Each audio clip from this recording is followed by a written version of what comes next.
Semoga yang subscribe diberikan rezeki melimpah dari jalan tak terduga. Dan yang like komen, dimudahkan jalannya menuju surga di hari akhir nanti. Siapa yang tak mendengar nama Qorun?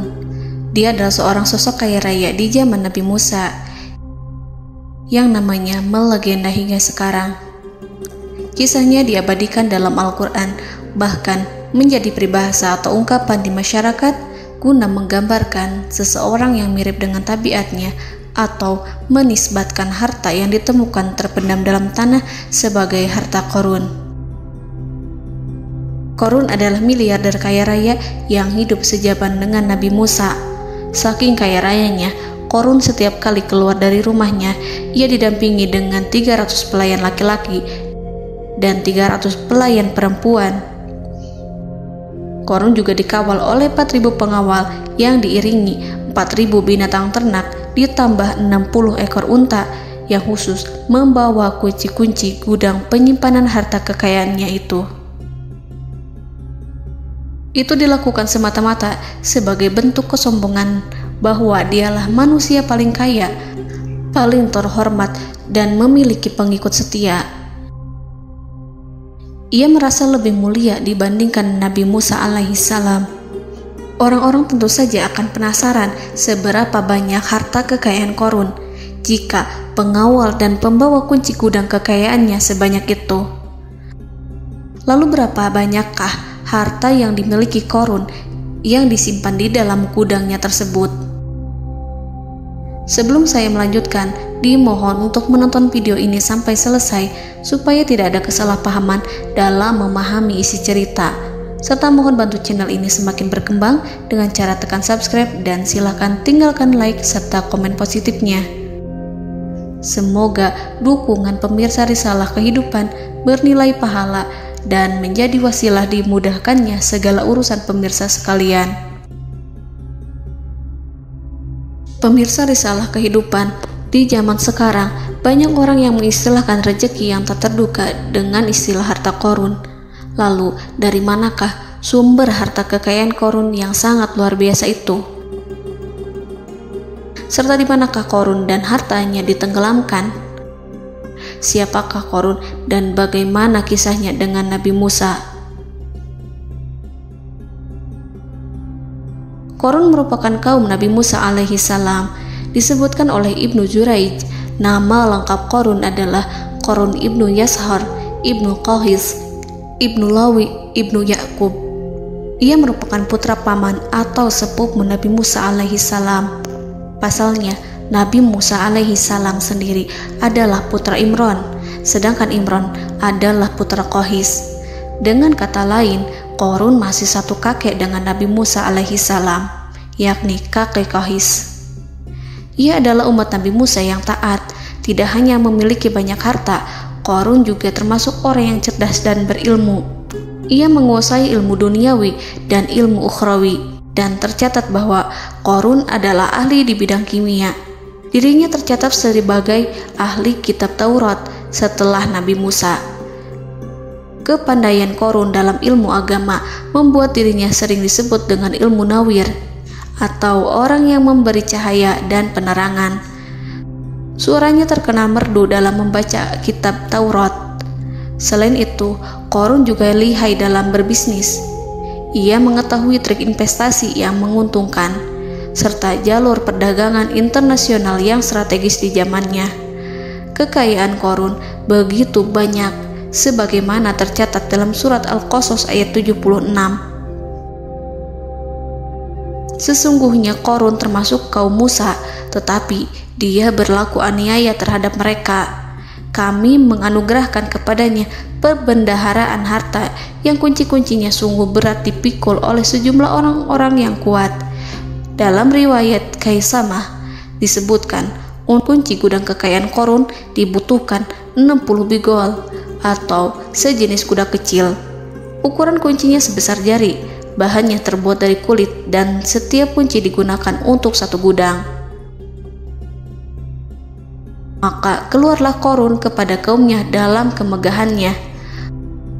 Para ulama tafsir menjelaskan Qarun keluar dengan mewah diiringi dengan 300 gadis berbaju merah dan 4.000 kendaraan kuda.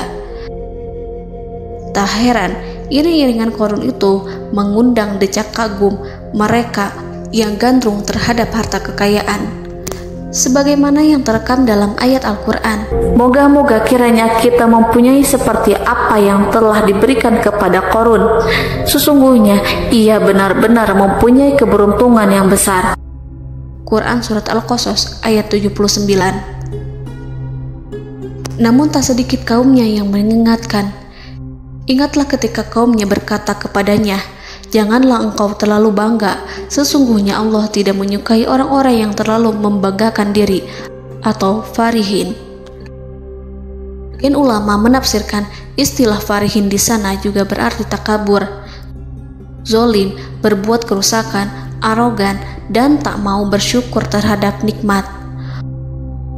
Qarun dikisahkan memiliki ribuan kuda yang berisikan emas dan perak. Bila keluar rumah, Qarun selalu berpakaian mewah dan dikawal 600 pelayan dan diiringi 4.000 ekor kuda serta 60 ekor unta yang membawa kunci-kunci gudang kekayaannya. Namun, sayangnya Qarun kemudian membangkang pada Nabi Musa dan menjadi pengikut setia Fir'aun. Mengenai dari mana asal-usul kekayaan Qarun, ada beberapa riwayat yang memberitahukan tentang asal-usul kekayaan Qarun. Sumber pertama menyebutkan bahwa jauh sebelum memiliki kekayaan, Qarun hanyalah seorang lelaki miskin yang tidak mampu menafkahi keluarganya. Anaknya sangat banyak. Lalu suatu ketika Qarun datang kepada Nabi Musa. Ia meminta Nabi Musa alaihi salam untuk mendoakannya agar Allah memberikan harta benda yang banyak. Qarun juga meminta Nabi Musa mengajarinya ilmu kimia dan ilmu-ilmu kehidupan lainnya. Qarun dikenal sebagai orang yang soleh dan mengikuti ajaran Ibrahim dengan baik, sehingga tanpa pikir panjang, Nabi Musa alaihi salam menyetujui permintaannya. Allah Subhanahu wa ta'ala mengabulkan doa Nabi Musa. Qarun diberikan kecerdasan luar biasa dan menguasai ilmu yang telah diajarkan kepadanya. Qarun menguasai teori dan praktik pembuatan emas permata dan beragam perhiasan mewah lainnya. Ia juga pakar dalam ilmu arsitektur, rancangan bangunan, penataan kota, dan lain sebagainya. Tidak lama setelah itu, hidupnya berubah. Qarun pun hidup dengan bergelimbang harta. Ribuan gudang yang dimilikinya penuh dengan emas dan perak. Namun, sayangnya, keberuntungan yang didapatkannya membuatnya gelap mata. Qarun mulai hidup dengan penuh pamer, keangkuhan, dan penuh kesombongan. Kekayaan yang diberikan Allah Subhanahu wa ta'ala membuatnya lupa dengan Sang Maha Pemberi.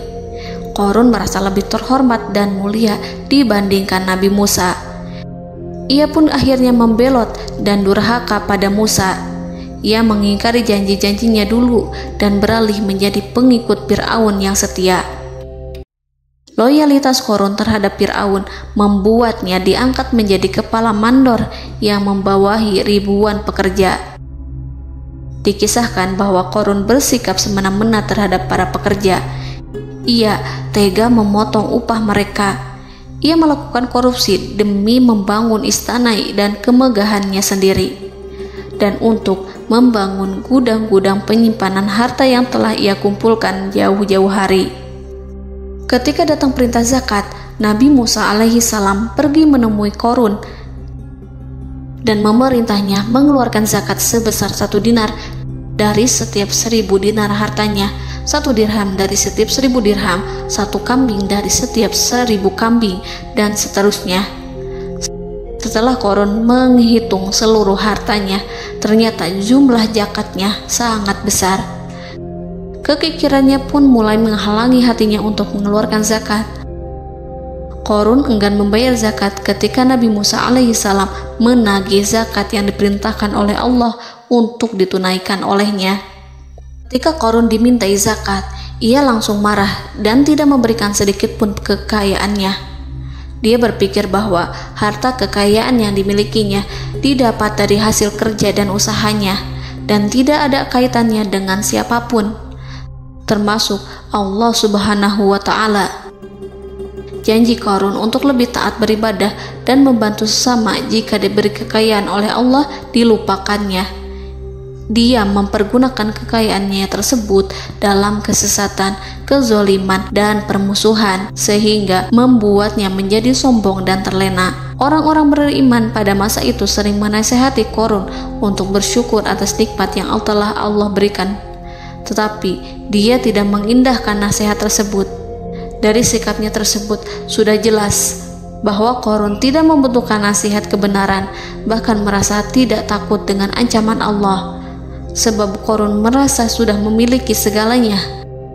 Qarun merasa dirinya hebat dan pintar serta punya banyak pengikut setia, punya banyak pengawal dan merasa aman karena dekat dengan Raja Fir'aun.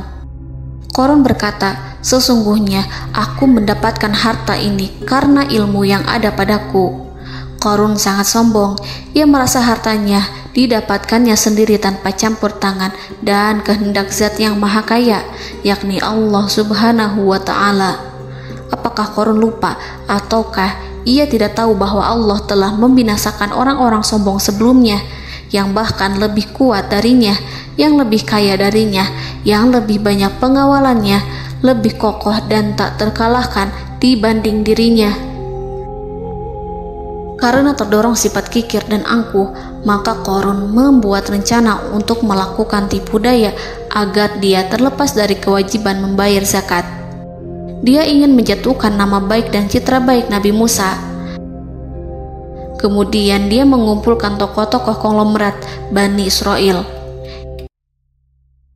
Ia berkata kepada mereka, "Wahai saudara-saudaraku, terhadap apa yang diperintahkan Musa untuk membayar zakat, apakah kalian akan mematuhinya? Sekarang dia hendak mengambil harta yang ada di tangan kalian, maka pikirkanlah suatu cara untuk menghindari perintahnya." Para pembesar-pembesar yang dipanggil kemudian menjawab, "Wahai paduka Qarun, engkau lebih besar daripada kami. Kami akan melakukan apapun yang kau inginkan." Qarun berkata, "Datangkanlah kepadaku wanita cantik. Aku akan memberinya hadiah besar jika ia berhasil menggoda dan memfitnah Musa." Ketika wanita cantik yang diinginkannya datang, Qarun memberikan kepadanya uang muka sebagai jaminan. Ia akan membayarkan seluruh yang dijanjikannya ketika berhasil menjalankan misinya. Bukan hanya itu, Qarun pun berjanji akan menjadikan wanita ini sebagai istrinya. Keesokan harinya, Qarun mengumpulkan Bani Israel. Setelah itu, Qarun menghadap kepada Nabi Musa seraya berkata, "Orang-orang menanti kedatangan Anda, sampaikanlah saran dan nasihat kepada mereka." Nabi Musa kemudian keluar dari rumahnya. Ia mulai menyampaikan nasihat pada umatnya. Di antara nasihatnya, beliau berkata, "Barang siapa yang mencuri, aku akan memotong tangannya. Barang siapa yang memfitnah, aku akan mencambuknya sebanyak 70 kali. Barang siapa yang tidak mempunyai istri dan dia berbuat zina, maka aku akan mencambuknya sebanyak 70 kali. Adapun barang siapa yang memiliki istri dan ia berbuat zina, aku akan rajam dia sampai mati." Qarun kemudian berkata, "Apakah ini juga berlaku untuk Anda jika Anda sendiri yang berbuat zina? Apakah Anda akan menerima hukumannya?" Kemudian Nabi Musa menjawab, "Ya, meskipun saya sendiri yang melakukannya." Maka kemudian Qarun memanggil wanita yang telah dibayarnya. Wanita itu berdiri di depan Nabi Musa dan Bani Israel yang telah berkumpul, mengaku sedang hamil karena berhubungan badan dengan Nabi Musa. Maka marahlah Nabi Musa atas fitnah kejam yang diarahkan kepadanya. Kemudian Nabi Musa melakukan sholat 2 rakaat, lalu mendatangi wanita itu dan menyumpahnya agar mengatakan siapa yang menyuruhnya. Wanita itu menjadi ketakutan. Ia bergemetar di depan Nabi Musa dan mengaku bahwa yang menyuruhnya adalah Qarun. Lalu wanita itu bertaubat dan meminta maaf kepada Nabi Musa. Seketika Nabi Musa bersujud seraya berdoa kepada Allah agar menimpakan azab kepada Qarun. Allah memberi wahyu kepada Musa bahwa bumi telah dijadikan tunduk kepada perintah Nabi Musa. Kemudian Nabi Musa berkata kepada bumi, "Wahai bumi, telanlah Qarun beserta kekayaannya, habiskanlah semua." Kala itu Allah menurunkan wahyu kepada Musa alaihissalam untuk memerintah bumi apapun yang diinginkannya. Begitu Nabi Musa alaihissalam datang dengan wajah sangat marah, barulah Qarun merajuk, "Wahai Musa, sayangilah aku." Sementara Nabi Musa alaihissalam tak bergeming. Beliau lantas berkata pada bumi, "Wahai bumi, ambillah mereka." Seketika rumah Qarun mulai bergetar. Qarun dan antek-anteknya mulai dibenamkan hingga bagian lututnya. Rumahnya ikut turun sedalam lutut. Qarun kembali merajuk, "Sayangilah aku Musa." Rumahnya kembali berguncang. Kini Qarun dan kawan-kawannya kembali terbenam hingga pusar. Demikian pula rumahnya. Qarun terus merajuk, "Wahai Musa, sayangilah aku." Sementara Nabi Musa alaihissalam kembali meminta bumi, "Wahai bumi, ambillah mereka." Rumah Qarun berguncang lagi, sementara Qarun dan kawan-kawannya terus terbenam hingga bagian tenggorokannya. Demikian pula rumahnya. Qarun lagi-lagi menjerit, "Wahai Musa, sayangilah aku." Namun Nabi Musa alaihissalam tak bergeming. Beliau terus meminta bumi menelannya hingga akhirnya Qarun dan kawan-kawannya hilang seluruhnya ditelan bumi. Tak lama setelah itu Allah berkata, "Wahai Musa, apa yang membuatmu bersikap demikian? Padahal demi kemuliaanku, andai dia Qarun berdoa kepadaku, niscaya aku akan rahmati. Maka kami benamkan dia beserta rumahnya ke dalam bumi, maka tidak ada baginya satu golongan pun yang akan menolongnya selain Allah, dan dia tidak termasuk orang-orang yang dapat membela diri." Quran Surat Al-Qasas ayat 81. Lalu di manakah lokasi ditenggelamkannya Qarun beserta harta bendanya? Konon berdasarkan kepercayaan beberapa masyarakat setempat, Qarun ditenggelamkan di sekitar sungai atau danau Moris yang terkenal di kota Payom, negara Mesir. Qarun konon mendirikan istana dan di tempat itu pula ia ditenggelamkan. Dahulu, Qarun berkeinginan membangun sebuah istana, namun tidak diizinkan oleh Fir'aun jika istana itu dibangun di samping istana Fir'aun. Terlebih, Qarun juga tidak ingin membangun istana di tengah pemukiman Bani Israel yang terletak di tanah Jasan. Fir'aun pun memberikan tanah di wilayah Fayom. Kemudian di tepi sungai Payom inilah Qarun membangun istananya yang megah, dan di dalamnya ia membangun Al-Khunuj, gudang penyimpanan harta berisi emas dan perak. Salah satu bukti arkeologis yang dapat dijumpai di lokasi tersebut adalah runtuhan bangunan yang diduga sebagai tempat tinggal Qarun yang berjarak sekitar 2 km dari Danau Qarun. Menurut beberapa sumber, bangunan yang masih berdiri kokoh tersebut adalah benteng yang dibangun oleh Qarun.